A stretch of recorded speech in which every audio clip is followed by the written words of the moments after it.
Bien. Bien, jóvenes, buenas tardes. Vamos a dar inicio a la clase de este día.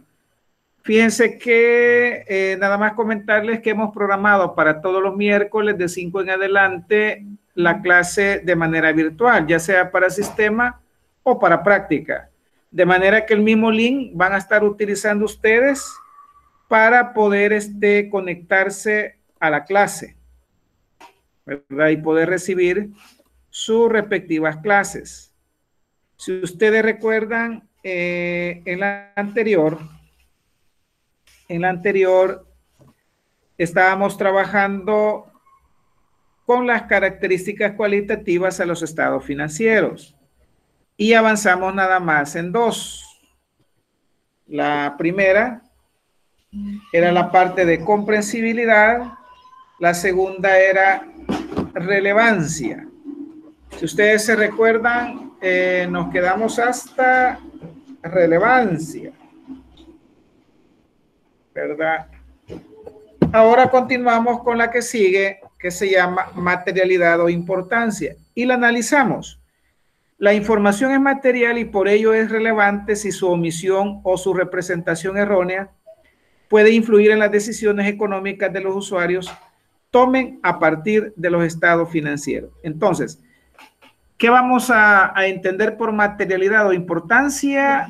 Aquel monto, aquella cantidad o aquellas circunstancias que influyan en la toma de decisiones y que puedan considerarse estados financieros equivocados.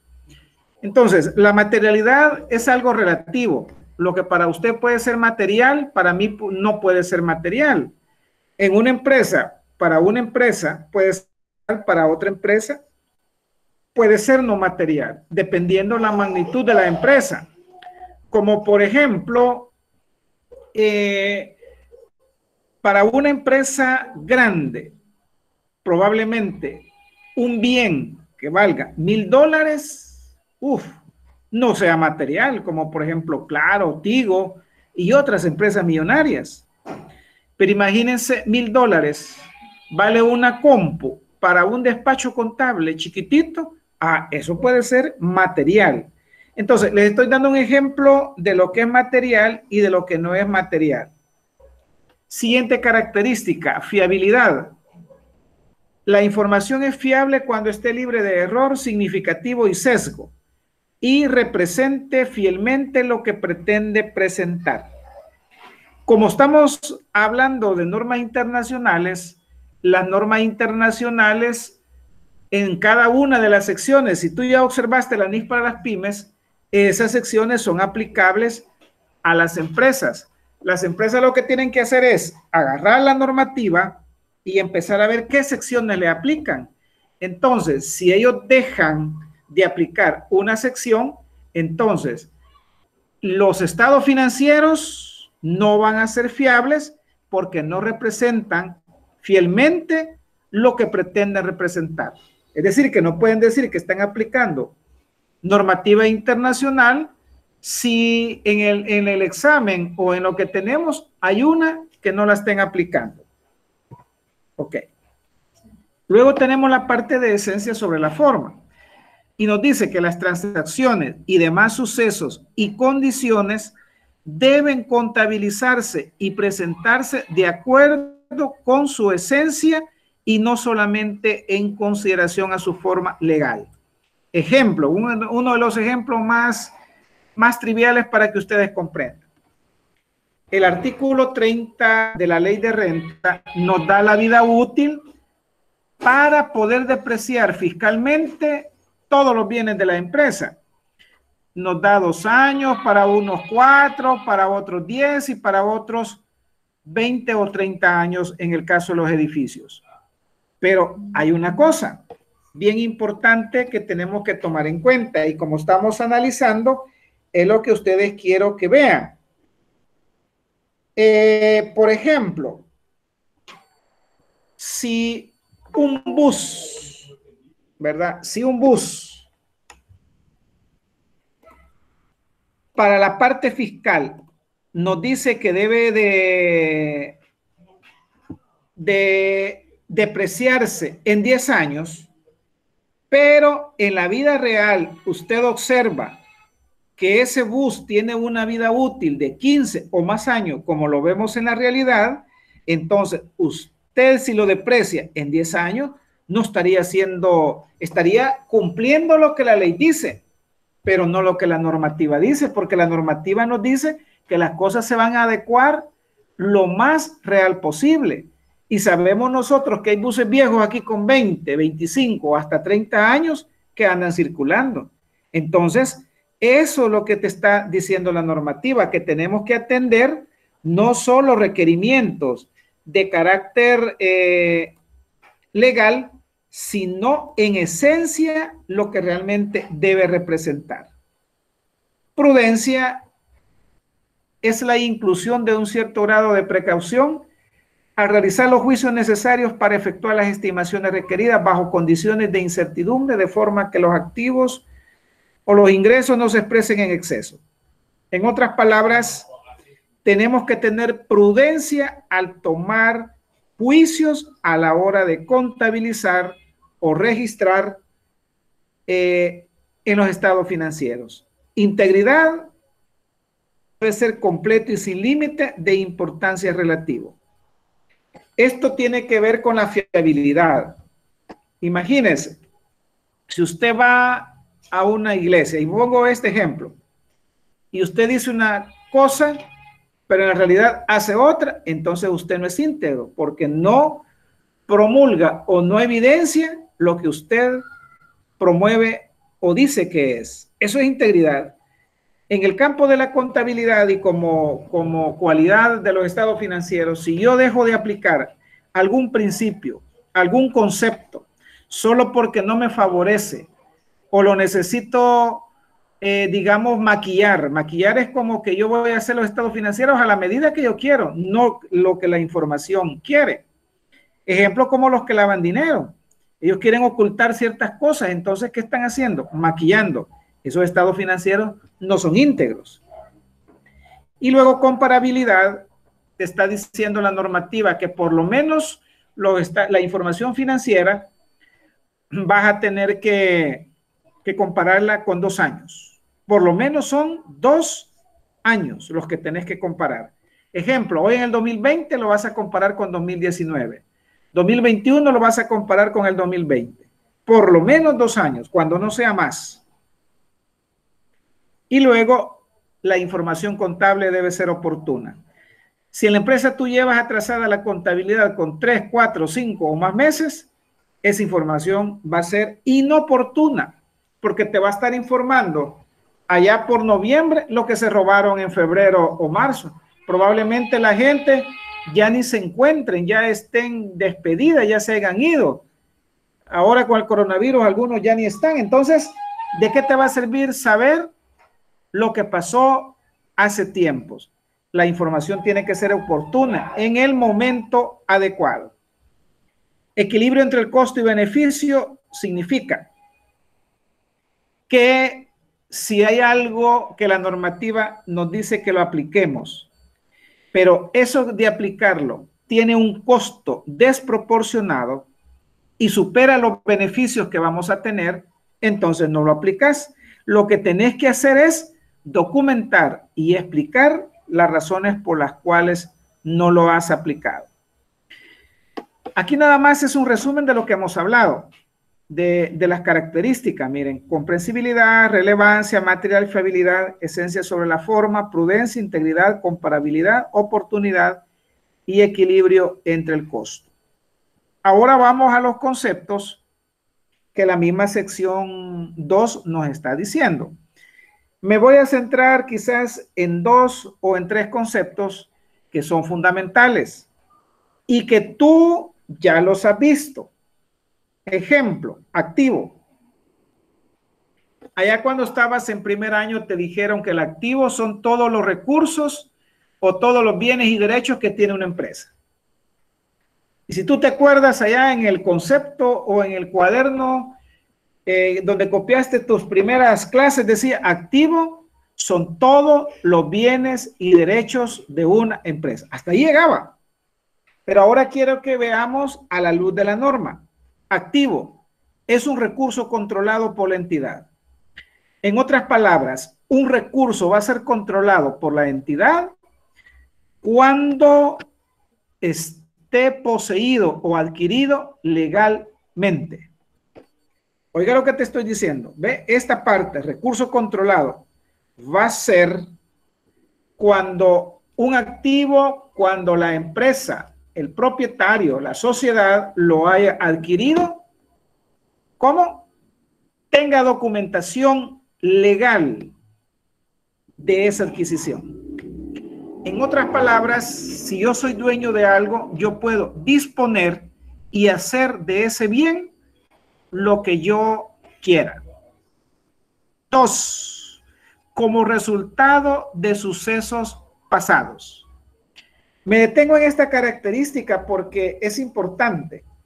Suponete que alguien llegue con un saco de dinero y te diga, mira, mételo a la empresa o mételo a la contabilidad.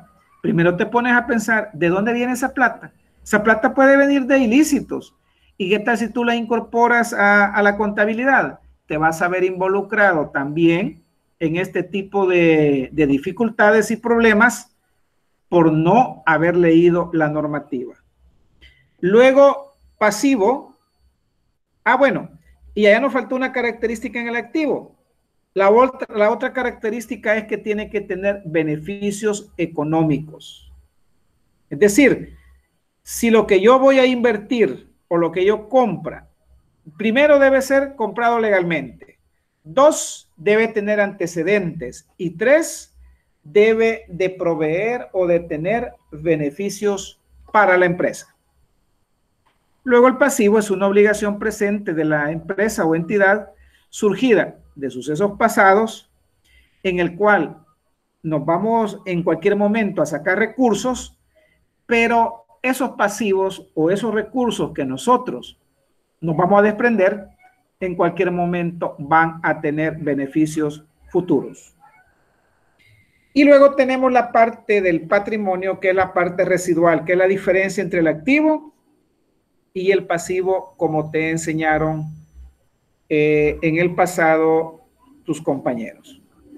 Luego el rendimiento es la relación entre los ingresos y los gastos de una empresa. Claro, estamos hablando aquí de lo que tú conoces del estado de resultados.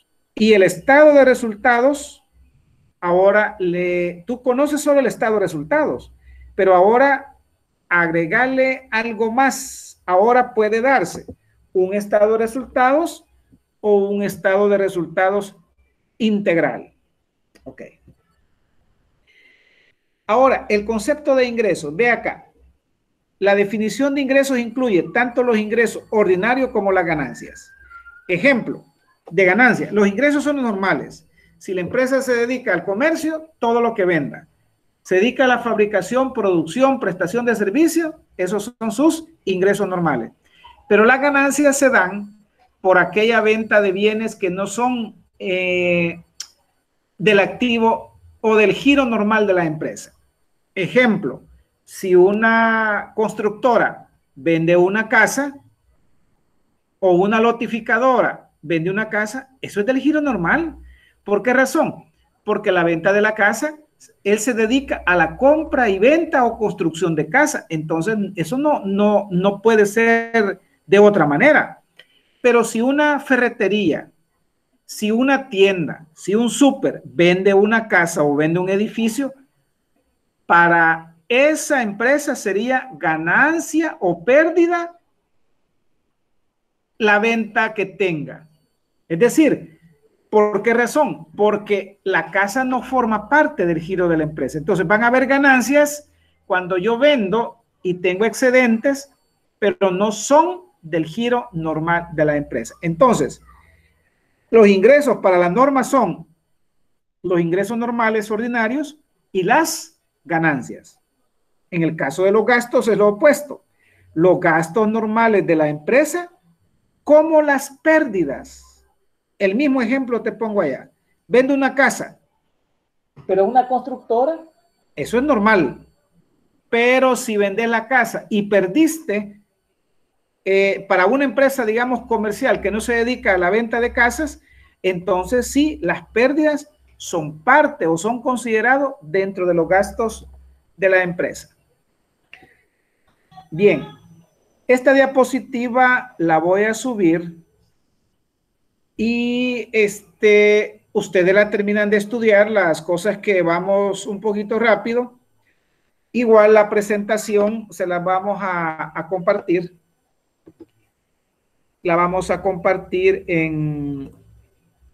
allá en Classroom o en YouTube. Bien, continuamos con la parte de la normativa. Y ahora vemos la medición de activos pasivos e ingresos. Para medir todo esto, la normativa nos da dos formas de medición. Uno que es el costo histórico y otro que es el valor razonable. El costo histórico es aquel costo, el que nosotros vemos en un documento. Compras una refrigeradora, compras una sala de comedor, ves a la factura o el comprobante de crédito. Ese es el costo histórico. Y el valor razonable es aquel valor medido a una fecha determinada, pero es el valor más apegado a la realidad. Ese es el valor razonable. Por ejemplo, si yo te digo, vos compraste una refri ahora, pero la querés vender, te costó $500, pero la querés vender dentro de 6 meses, ya no te van a dar $500. Probablemente te den 450 o 300. Entonces, ese 300 sería el valor razonable a esa fecha de un bien. En otras palabras, es el valor medido a una fecha determinada. Aquí lo acabamos de ver. El valor razonable es el importe que puede ser intercambiado. Y esto ya lo vimos. Ya está explicadito, ¿verdad? Y ahora vamos a la base del devengo. La base del devengo en contabilidad significa que se registran o se contabilizan todos los eventos o transacciones, aunque no se hayan pagado o recibido en efectivo. Ejemplo, vendes al crédito, cargas cuentas por cobrar y abonas ventas. No vas a dejar de registrar porque no te han pagado. Tenés un gasto, compras al crédito, cargas inventario y abonás cuentas por pagar. Eso significa que yo voy a registrar las cosas cuando se devengan o cuando suceden, no en base al efectivo, que es otra cosa. Ese es el método del devengo. Bien, ahora por favor activen su micrófono y los que quieran participar, vienen las preguntas de retroalimentación. Es decir que al final siempre hacemos esta parte retroalimentativa para ver lo que hemos visto en la presentación. Primera pregunta, ¿qué comprende o qué se comprende por ingreso? Active cualquiera su micrófono para poder dar la respuesta y la comentamos, jóvenes. Veamos.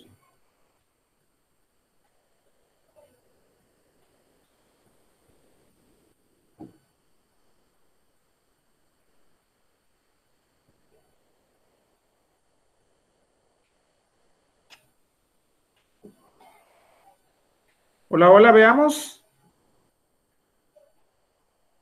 ¿Alguno de ustedes?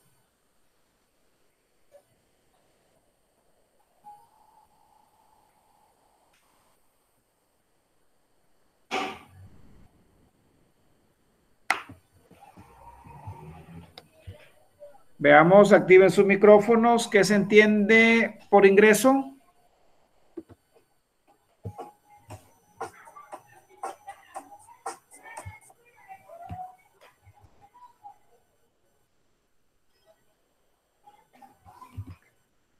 Veamos, veamos. Veamos, criollo, activa tu micrófono y veamos La pregunta, si no querés activarlo, puedes hacerlo a través del... Ah, bueno, ya lo activaste. Si no, pueden hacerlo a través del chat. ¿Qué se comprende por ingreso? Okay. Ingreso sería toda cantidad de dinero que entra a la empresa resultado de actividades, o sea, actividades pertenecientes al giro de la empresa. Ok, solo te faltó y las ganancias también. Solo eso nada más. Los ingresos por actividades ordinarias, las ganancias. Ok, excelente, creo yo, gracias. Ahora vamos con Stephanie Lisandra. Con la número 2, Stephanie Lisandra. ¿Qué es costo histórico?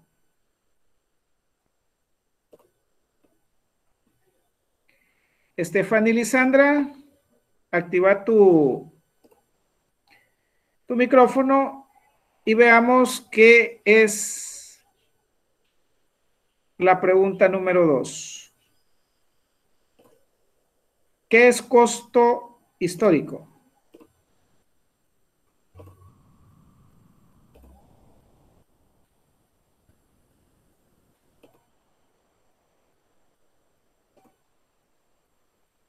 Veamos, Lisandra. Hoy sí, Lisandra, te escuchamos, sí. Este, no sé, profe, no me acuerdo. Pero no te preocupes, lo vamos a repetir. Costo histórico es el valor que se encuentra en los documentos. Eso lo dijimos, ¿verdad? Vayan, anótenlo y vayan tomándolo en cuenta porque ya van estudiando para el examen. Ahora, ¿qué es el valor razonable? Le vamos a dar la oportunidad ahora a Wendy Rodríguez. Wendy, ¿qué es el valor razonable?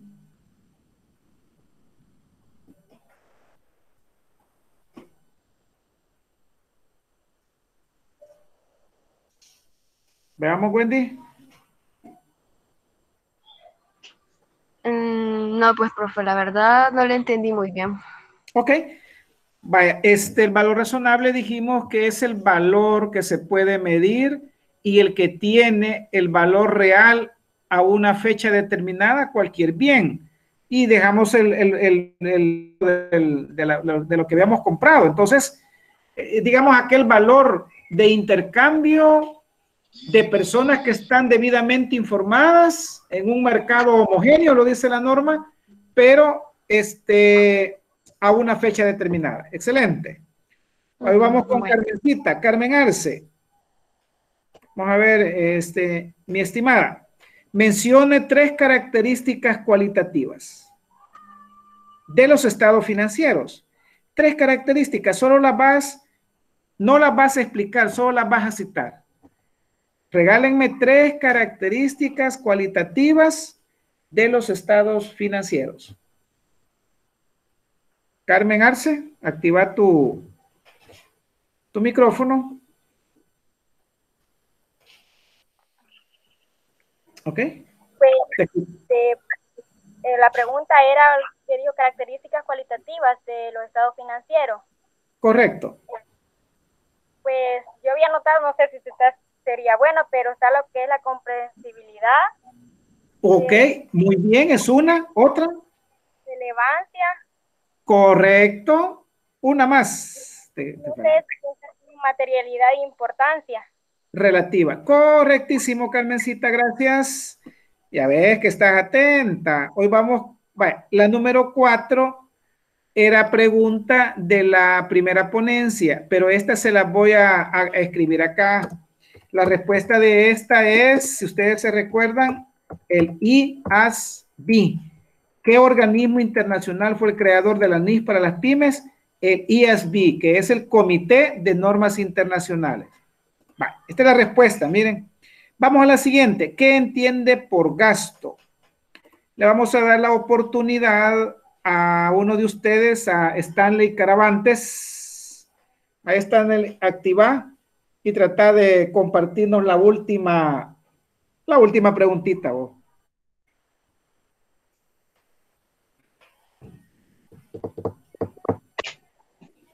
Ahorita. Bueno, un gasto tengo ya entendido que es como un egreso o una salida de dinero que una persona o empresa debe pagar ¿Sí? para acreditar su derecho sobre un artículo o recibir un servicio. ¿Okay? Bueno, en otras palabras, según la norma, los gastos son por las actividades ordinarias más las pérdidas que pueda tener. Ok, gracias, Stanley. Bueno, nos quedamos hasta ahí con las preguntas y nos quedamos hasta aquí con la clase. Fíjense que hasta aquí llegaba, acaba la preguntita. Ahora, la otra semana probablemente no haya esta clase, sino que va a haber una tarea de la sección 1 y de la sección 2. Así es que les voy a subir esta presentación en este momento y si algo quieren ampliarlo, tienen que irse a la normativa que ya se la subí. ¿De acuerdo? Esto ha sido todo por hoy. Todavía estamos a mediados de la semana. Para ustedes estamos todos los miércoles. Para otro grado estamos otro día y los he separado por días. Se me cuidan. Feliz tarde. Pueden desactivarse, pueden retirarse del aula virtual y los veo hasta la siguiente semana o pendientes de la tarea. Recuérdense que estamos al filo del último periodo. Ya vamos en bajada, jóvenes. Un gustazo. Se cuidan. Que pasen buenas noches. Cuídense. Bueno, vemos.